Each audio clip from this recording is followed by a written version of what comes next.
Bishop Wilfred Anagbe, the Bishop of the Catholic Diocese of Makurdi, has finally delivered his second testimony before the United States Congress Subcommittee on Africa on the issue of Christian genocide in Nigeria, and what a delivery the man of God did, because he did not only lay the groundwork to prove Christian genocide for the subcommittee to see, he also gave solutions to address what he considered plot to eliminate Christianity in northern Nigeria and Middle Belt, and said that the problem is moving southward in Nigeria. And his testimony was coming. We're going to examine his testimony. We're going to look at two clips, major clips of his testimony that we're going to talk about in this video. His testimony was coming at a time when his kinsmen, two of his kinsmen from Benue State, were denying that there is Christian genocide.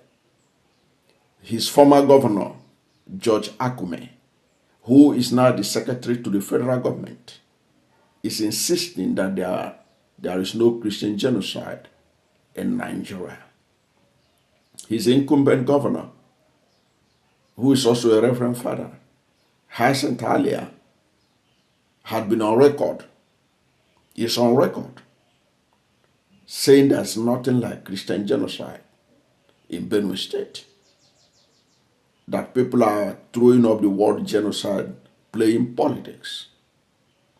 But it seems he was the only one that is playing politics, himself and his godfather, George Akume, because their views constitute the minute minority views compared to majority of Christians in Nigeria, including the Christian Association of Nigeria.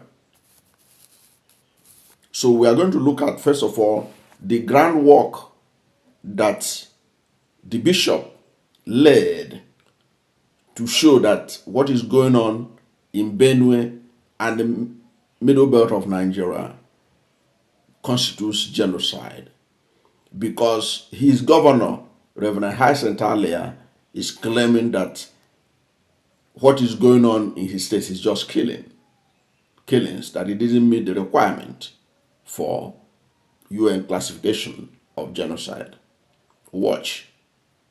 Talking that because I have the privilege of witnessing, the privilege of experiencing, I'm not talking as a privilege of opinion.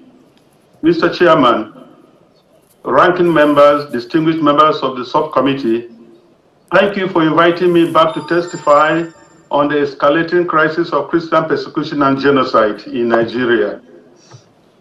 6 months ago, precisely on 13th March 2025, when I last appeared before this committee, I warned that the situation was there and demanded urgent attention. Tragically, the past half year has proven those warnings understated the continued attack on vulnerable Christian villages by the Fulani ethnic militia and their counterparts, both in the middle belt of Nigeria and elsewhere in the country. Since my testimony in March 2025, credible reports from organizations monitoring religious freedom, including Open Doors and our own Justice, Development and Peace Commission in Makurdi Diocese, have documented continuing attacks on Christian villages, especially in the middle belt states of Benue and Plateau, perpetrated by Fulani militia. Thousands more have been displaced, some adopted or subjected, with entire villages razed and churches destroyed. My own village of Aondana in Gwe West local government was attacked and several of my relatives killed on May 22nd, 2025. An entire convent of Reverend Sisters of the Clarisha Missionaries was displaced, along with the local Catholic parish. Within the days following that attack, nearby villages like Naka also witnessed attacks In fact, on the 24th May 2025, one of my priests, Father Solomon Atongu, was shot and left to die in the pool of his blood, while those traveling with him were adopted. Though he survived the attack, he is unable to walk freely because he has a broken bone. A few weeks before, on Palm Sunday, April 13, 2025, with the attack occurring late that night into the early hours of April 14th, Fulani militants launched a coordinated assault on Christian communities in Plateau State, Nigeria, primarily targeting the village of Zike in the Basa local government area near Jos. This incident was part of a broader wave of violence in the region during Holy Week, targeting Christians as they prepare to celebrate one of the most holy, important feasts in our church. In my own diocese of Makurdi, you are all familiar with the massacres of Saturday, 13th June in Yellowater, where 278 persons, men, women, and children were killed in a manner too gory to describe here by people shouting Allah Akbar, while slaughtering their victims. It took the prayers of the Holy Father Pope Leo XIV on Sunday, June 14th, for the government in Nigeria to even acknowledge this evil. Even so, the federal government still seeks to downplay the numbers and has yet to properly care for the survivors, even as I speak. Adoptions of clergy and laity remain rampant. Priests and pastors are prime targets for elimination. On 17th November 2025, another priest from Kaduna Archdiocese was kidnapped while his brother was shot dead and others taken into captivity. On the same day, a school was attacked in Kebbi State with many kidnapped, and the vice principal of the school was killed. Reports are also rife of the capture of a brigadier general of the Nigerian army with some army officers and soldiers by the Islamists. This is the daily experience of many Christians in Nigeria. Violence is spreading southward, displacing millions and destroying farmland, creating a humanitarian crisis compounded by food insecurity. Attacks by Fulani militants, Boko Haram, Islamic State of West African Province, ISWAP, have intensified not only in the Middle Belt and northern states, but spreading southward and targeting Christian communities with impunity. We hoped the CPC designation by President Trump at the end of October might stabilize the situation, but instead it is deteriorating into one of the most later periods for Nigerian Christians in recent memory. Like it is now commonly acknowledged, Nigeria remains the deadliest place on earth to be a Christian. More believers are killed there annually than in the rest of the world combined. Yet, perpetrators face little accountability, and the Nigerian government's response since the CPC designation is to unleash vain glory speakers and willing tools to spin the narrative and make false equivalencies about Muslim deaths. But I would like to ask the question here, who is killing the Muslims up north? Is there any Christian militia displacing millions and occupying lands in Nigeria? The government of Nigeria's silence and refusal to engage in the face of continued killings and displacements has deepened feelings of abandonment among the people. The national leadership appears disengaged, treating the Christian genocide report as a non-issue instead of considering it a national issue. That was Bishop Wilfred Anagbe at his presentation at the United States Congress Subcommittee on Africa, where he was able to paint a vivid picture depicting ongoing Christian genocide in Benue State and in the Middle Belt of Nigeria, contrary to the views of his state governor, Reverend Hassan Talia, and his former governor, and now secretary to the federal government, George Akume. Okay, look at some of the things he pointed out. He said that the Christianity risk elimination in part of elimination in parts of northern and middle belt Nigeria within a short period of time. That he would explain that in another video that you're going to watch, but there are some things he pointed out here to indicate that Christian genocide is ongoing in Nigeria. He said that millions of displaced persons remains in camp, unable to return to their ancestral lands. He said this threatens cultural continuity, religious and economic survival. These are part of, this is the picture. This is painting the picture of criteria for a particular action to meet the definition of genocide according to the United Nations. He added that women endure sexual violence as a weapon, warning that this tactics was designed to ensure that no more Christians will be born from so many traumatized women. These women are traumatized. These women are traumatized. So part of the consequences is that they will not be able to bear children. And it's part of the tactics of those who perpetrate genocide to ensure that no more Christians will be born. And he went on and listing events that have happened in his state, and took note of the fact that Nigerian government was uncaring. When the Alwata massacre happened, Nigerian government didn't give a damn. They didn't consider it as anything. According to the presentation he made here, he said that he took the prayers of the Holy Father, Pope Leo XIV, for the government in Nigeria to even acknowledge this evil. He also accused the government of failing to confront the crisis. That instead of government confronting the crisis, the government engaged in propaganda. He said the government engaged in propaganda, and went on to be talking about to deny it and then to douse the tension instead of addressing the matter.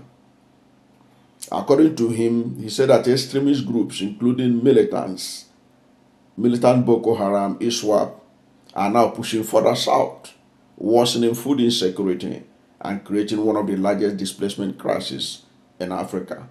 He said that violence is spreading southward, displacing millions and destroying farmlands. So his presentation was like a breath of fresh air for the people of Benue State, who felt disappointed by their former governor, who is now the SGF, and by their incumbent governor, who downplayed their suffering and what they are going through. Okay, so after presenting a picture thanking Donald Trump for making Nigeria a country of particular concern, and painting a vivid picture that things has even gotten worse, even after the President Donald Trump designated Nigeria as a country of particular concern. He then talked about the need that Donald Trump should do more, because what is happening, the Christians themselves are not in a position to handle it by themselves. They need help. Watch his second video. Honorable members, allow me to briefly mention another point so close to my heart, the humanitarian and social impact of this genocide. In the Middle Belt alone, millions of internally displaced persons remain in camps, unable to return to their ancestral lands. This threatens cultural continuity, religious and economic survival. The psychological trauma of survivors of these attacks is immense, with little access to counseling or rehabilitation. Widows, orphans, and survivors face ongoing threats. Girls and women endure sexual violence as a weapon. So many others resort to unsafe coping mechanisms for daily sustenance, destroying families, guarantees that no more Christians will be born from so many traumatized women. This is one of the elements of genocide. securing the disappearance of a group by longer-term measures other than murder. Without quick intervention, Christianity risks elimination in parts of northern and middle belt Nigeria within a very short time. Let me put it on record here that on behalf of millions of Christians in Nigeria and in the diaspora, we want to thank President Donald J. Trump for his bold leadership in designating Nigeria as a CPC. I commend you, Mr. Chris Smith, and this subcommittee's ongoing leadership and the recent U.S. designation of Nigeria as a country of particular concern. It is a vital step, but must be backed by serious action. 1. Using the Magnitsky Act for targeted sanctions on Nigerian government officials and others tolerating or condoning Islamic violence in the country. Tie security and other development or humanitarian aid to measurable protection improvements. Expand humanitarian support for IDPs. The IDPs must return to their ancestral homes and lands with security guarantees by the Nigerian government. They must also be supported to rebuild their economic livelihoods and enjoy basic services such as education and sanitation. Support bills like the Nigerian Religious Freedom Accountability Act to hold perpetrators accountable. This point cannot be overemphasized because it is impunity that fuels the violence we suffer. Irrespective of who are being killed, the prime question is, are there killings in Nigeria? And the government should stop it. International advocacy, work with allies to praise Nigeria at the UN and ensure discriminatory laws and blasphemy laws are eradicated or expunged from the Constitution. Closing call to action. The CPC designation has brought immense joy, hope, and spiritual resilience to communities under siege in Nigeria. The Christian faith-based organizations remain among the few sources of relief and encouragement, filling the vacuum left by government inaction. However, the church alone cannot stop the killings. It requires coordinated political, military, and humanitarian intervention. Mr. Chairman and members. That was the Bishop of the Catholic Diocese of Makurdi, Bishop Wilfred Anagbe, here giving Donald Trump administration advice on what to do next, while thanking Donald Trump for designating Nigeria a country of particular concern. He said that Trump and the United States government should go beyond that designation of Nigeria as a country of particular concern. So he now gave some of the actions that should be taken against Nigeria to ensure that Christians are protected in the country. He called for targeted sanctions against Nigerian officials who enable or are complicit on the issue of Christian genocide in Nigeria. Those who are complicit, of course, those he's talking about, those who ought to do something to stop it and they are not stopping it. Those who stand by and allow blasphemy laws to be used on non-Muslims. Those who enabled it in any shape or form. Those government officials, those in government, those in the judiciary, those in the executive arm of government, from top to bottom. Anybody who facilitates Christian persecution, Christian genocide, even if the person does not do it directly, but facilitate it or complicit, or who ought to do something about it, but failed to do something about it. He said that there should be targeted sanctions against such Nigerians. And then he talked about expanding humanitarian support for internally displaced persons. And that is very important. While his state governor was living in denial, Benue State has about 1.8 million internally displaced persons. These people need to be taken care of. These people need to be returned to their ancestral homes.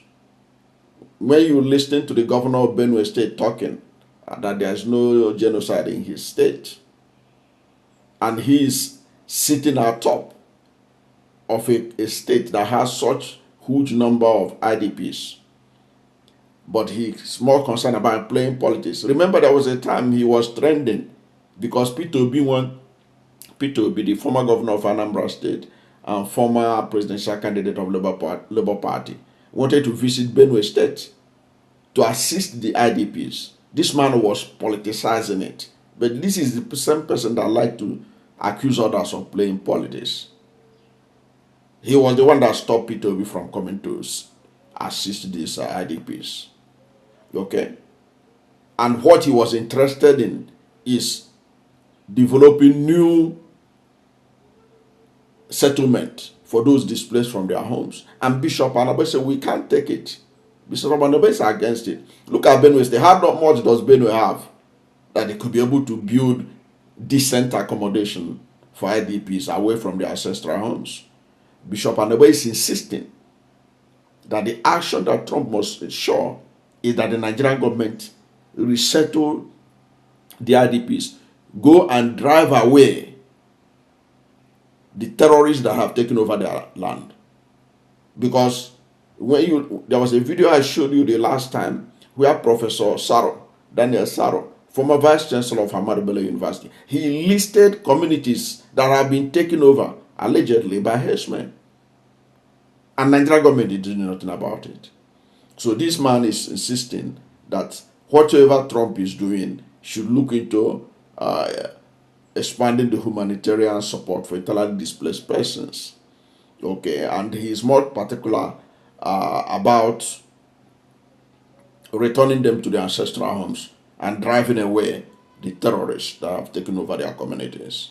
And he, through his support for the Nigeria Religious Freedom and Accountability Act, that bill that was has passed second reading, that originated from Senator Ted Cruz, he also lent his voice in support of that bill. Okay, and he went on to talk about the fact that the impunity that fuels these killings in Nigeria must stop, because the impunity he's talking about is that people who do these things, they are not held accountable. Because of that, others are encouraged to do even worse than what we are witnessing. He also urged not only the United States but the international community to challenge the discriminatory laws in Nigeria and push for the abolition of the blasphemy laws. You know, these blasphemy laws that they use, even though it's not, they say it's not applicable to non-Muslims, but in Nigeria, before you know it, somebody can be killed under the guise of blasphemy. So he said that law must be expunged from the Nigerian constitution. And he warned that the time is running out for Christian communities in Nigeria. He said the church alone cannot stop the killings. It requires coordinated political, military, and humanitarian intervention.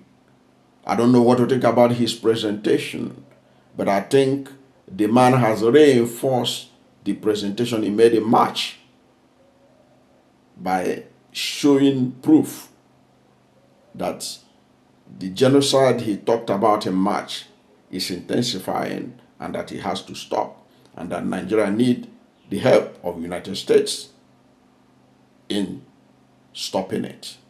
I don't know what you think about his testimony, but whatever you think about his testimony, let's hear from you at the comment section. Thank you for watching this video, and if you are new to my channel, you have not yet subscribed to my channel, please subscribe to my channel, hit the subscription button, hit the notification bell. When you subscribe to my channel and hit the notification bell, anytime I have a new video, you'll be among the first to know. God bless you. And please don't forget to like this video, because when you like it, God will rank it high and recommend it for more people. Thank you, and God bless you and yours.